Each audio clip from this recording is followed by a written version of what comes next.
안녕하세요. 잡시광입니다. 한국의 경전투기 FA-50에 대한 구매 요청이 물밀듯 들어오고 있습니다. 말레이시아와 2차 계약에 성공한 데 이어 중앙아시아의 우즈베키스탄과도 곧 계약을 맺을 가능성이 높아짐에 따라 구매 주문이 밀려들고 있는 실정입니다. 그런데 최근 국제 방위산업 시장에서 드라마틱한 전개가 펼쳐지고 있습니다. 바로 일본이 한국의 FA-50 경전투기에 눈독을 들이기 시작한 겁니다. 이게 단순한 관심 차원을 넘어서 마치 애원에 가까운 수준까지 이르렀다는 소식인데요. 최근 한국 방위산업은 몇 가지 중요한 성과를 이루며 글로벌 시장에서 입지를 공고히 하고 있는데요. 오늘은 일본 방위성 간부들은 왜 한국의 실무자들과 만나 FA-50 경전투기를 달라고 애원한 것일까? 이 소식 중점적으로 전해드립니다. 한국의 FA-50 경전투기는 이미 국제 방위산업 시장에서 상당히 주목을 받고 있었습니다. 더구나 최근 수출입은행 자본금 확대법이 우리 국회를 통과했고 이제 한국은 25조 원을 풀어 폴란드로의 2차 수출에 속도를 내게 되었습니다. 따라서 이번 수은법 통과로 한국 방위산업의 유럽 시장 진출은 더욱더 확대될 전망입니다. 일단 수출입은행 자본금 확대법의 국회 통과로 폴란드로의 K2 흑표전차의 2차 수출이 순조롭게 진행될 전망입니다. 이로써 현대로템은 K2 흑표전차 2차 수출 물량인 320대를 폴란드로 수출할 수 있게 되었습니다. 한국 방위산업의 기술력과 경쟁력이 유럽에서도 인정받고 있음을 의미합니다. 이미 FA-50을 구매해 운용하고 있는 말레이시아의 경우 최근 추가로 18대를 더 구매해 말레이시아는 FA-50을 총 36대까지 구매하는 나라가 되었습니다. 한국 항공우주산업카이는 지난해 5월 말레이시아 랑카위에서 열린 리마 2023 행사장에서 말레이시아 정부와 FA-50 18대를 추가 수출하는 최종 계약식을 진행했습니다. 그런가 하면 우즈베키스탄도 FA-50에 관심을 보이고 있습니다. 한국과 우즈벡의 협상은 이제 사양을 구체적으로 설명해달라고 요청하는 단계인 TAA 단계까지 와 있는 것으로 알려져 있습니다. 중앙아시아 국가들은 그동안 러시아의 입김이 세서 야크 130이라는 러시아제 훈련기를 운용해왔지만 우즈베키스탄은 2000년대 초부터 한국의 FA-50에 대해 관심이 많았지만 미국이 구매 허가를 내주지 않았습니다.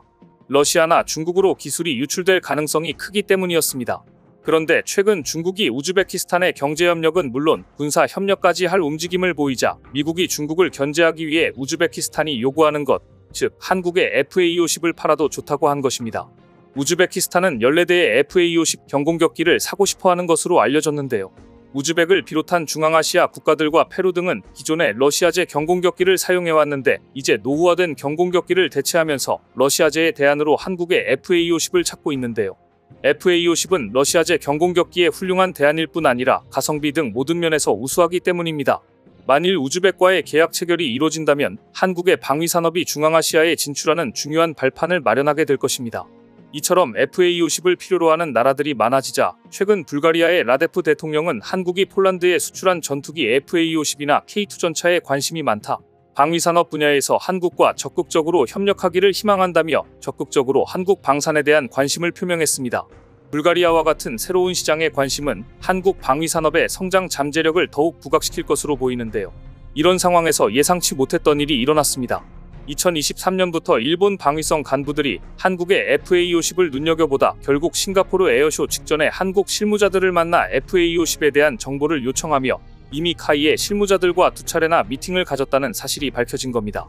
이것은 일본이 자국의 차기 고등훈련기 사업에 FA-50을 고려하고 있다는 것을 시사하는 것으로 일본이 한국의 경공격기에 관심을 보이며 우리 실무자들을 직접 만나고 싶다고 먼저 요청한 것은 처음 있는 일이라 더욱 안팎의 관심을 모았습니다.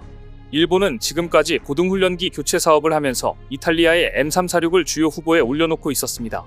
그런데 갑자기 유럽에서 한국의 FA-50에 대해 동남아는 물론 유럽에서까지 주문이 폭주하자 한국을 눈여겨보게 된 것으로 보입니다. 원래 일본 고등훈련기 교체 사업의 주요 후보는 이탈리아의 M346과 미국 보잉사의 T7이었습니다. 현재 일본은 영국, 이탈리아와 차세대 전투기 개발 협력을 하고 있기 때문에 이탈리아 훈련기를 들여오는 데 대해 큰 거부감이 없습니다. 하지만 미국 보잉사의 경우 최근 공중에서 여객기의 본체가 뜯겨나가는 등 부실 제작이 문제가 되면서 신뢰감이 많이 떨어지고 있는 게 사실입니다. 그래서 이탈리아의 M346이 주요 후보에 올라있지만 한국의 FA-50에 대한 호평이 이어지자 자신들의 훈련기 교체 사업 프로젝트의 후보로 한국도 참여해달라고 먼저 손을 내민 것입니다. 일본은 2011년부터 우리의 T-50에 대해 관심이 있었으면서 관심 없는 채 해왔습니다. 하지만 10여 년의 세월이 흐른 지금 더 이상 한국의 FA-50은 무시할 수 없게 된 것입니다. 그런데 이 점이 궁금해집니다. 만일 일본이 자국 고등훈련기를 한국의 FA-50으로 납점하게 될 경우 지금처럼 대한민국 사천 카이에서 제작하는 것인가? 일본은 한국의 FA-50을 미국 로키드 마틴사에서 제작한 후 일본으로 들여오길 희망하는 것으로 알려졌습니다. 한국이 만든 건 줄 세상이 다 아는데 그래도 메이드 인 USA라고 찍혀야 한다는 일본 특유의 눈 가리고 아웅하는 식의 방법을 원하고 있다고 알려져 있습니다. 그럼 왜 자존심을 세우던 일본까지 한국의 FA-50에 눈독을 들이게 된 것일까요? 첫 번째 이유는 FA-50이 동일한 플랫폼으로 훈련기와 전투기를 병행할 수 있는 세계 유일의 기종이기 때문입니다. FA-50은 대한민국 공군을 비롯해 필리핀, 인도네시아, 태국, 말레이시아, 폴란드, 이라크 등 이미 동남아시아와 유럽, 중동에서 200여 대가 운용 중인 훈련기이자 전투기입니다. FA-50은 2000년대 초반 국산 초음속 훈련기 T-50을 토대로 전술 능력을 더해 경공격기로 개발되었습니다. 평상시에는 훈련기로 운용하다 유사시에는 즉각 전투기로 임무를 전환해 수행할 수 있도록 제작되었고, 이러한 멀티롤 항공기로서의 장점은 공군 전력에 큰 예산을 투입하지 않는 국가들일수록 큰 매력으로 다가올 수밖에 없습니다. 더구나 북한과 군사분 개선을 사이에 두고 대치 중인 한국은 T-50 계열 항공기를 20년 가까이 운용함으로써 검증을 마쳤고, 한국 공군이 2013년 최초 비행 이후 약 10년 만인 지난해 10월 FA-50은 10만 시간 무사고 비행 기록을 달성한 바 있습니다. 총 비행거리가 5,500만 킬로미터로 지구에서 달까지 거리의 약 140배에 달했습니다. FA-50 도입을 검토하던 국가의 실사단이 한국을 찾았을 때 통상적인 임무 수행을 위해 FA-50이 쉴 새 없이 이륙하는 모습을 보고 비상 상황에 따른 긴급 발진인 스크램블이 걸린 거냐며 놀라물었다는 일화도 유명합니다. FA-50은 한때 천덕꾸러기 취급을 받기도 했습니다. 고등훈련용으로는 과도한 성능을 탑재했다는 비판이 있었던 게 사실입니다. 그러나 훈련기로 사용하는 경전투기치고 성능이 좋고 최신 전투기에 비해선 기능은 떨어져도 가격은 싼 애매한 특징이 도리어 기회가 됐습니다. 훈련기와 전투기로 다 쓸 수 있어 국방비가 부족한 동남아 국가들엔 가성비 좋은 전투기라는 매력적 선택지가 된 것인데요. 또 한미연합훈련에 투입돼 미국산 전투기와의 높은 호환성도 증명했으니 이보다 더 좋을 수가 없었습니다. 최근 필리핀에서는 반군소탕 작전에 투입해 톡톡한 효과를 보고 있고, 폴란드는 러시아와 우크라이나 전쟁 속 시급하게 전력 공백을 메우기 위해 게필러 명칭을 붙인 FA-50G F-12대를 인도받은 데 이어 항전 장비와 무장 등을 업그레이드한 FA-50PL 36대를 인도받을 예정이라 폴란드는 유럽에서 한국 경공격기를 제대로 홍보해주고 있습니다. 더욱 희망적인 것은 FA-50이 계속 더 강해지고 있어 향후 수출 전망도 밝다는 점입니다. FA-50은 전세계 항공기 발전 추세에 맞춰 레이저 유도 폭탄과 타겟팅 포드, 공중급유 시스템 적용 등 작전 수행 능력을 강화하며 항전 장비와 무장 계통 등을 지속적으로 개량 중입니다. 또 능동전자 주사 배열 레이더와 AIM-9X와 같은 기축선을 크게 벗어나는 표적까지 공격할 수 있는 미사일을 적용하는 무장 성능 강화도 진행 중입니다.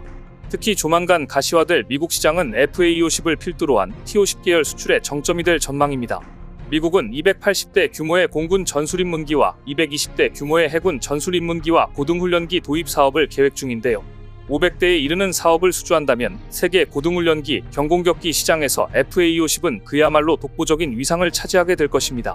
이처럼 일본이 아니라도 FA-50을 원하는 나라는 많습니다. 일본은 FA-50을 자신들의 고등훈련기 프로젝트의 들러리로 세울 생각은 말아야 할 것입니다. 오늘 준비한 소식은 여기까지입니다. 댓글을 통한 여러분들의 많은 의견 기다리겠습니다. 시청해주셔서 감사합니다.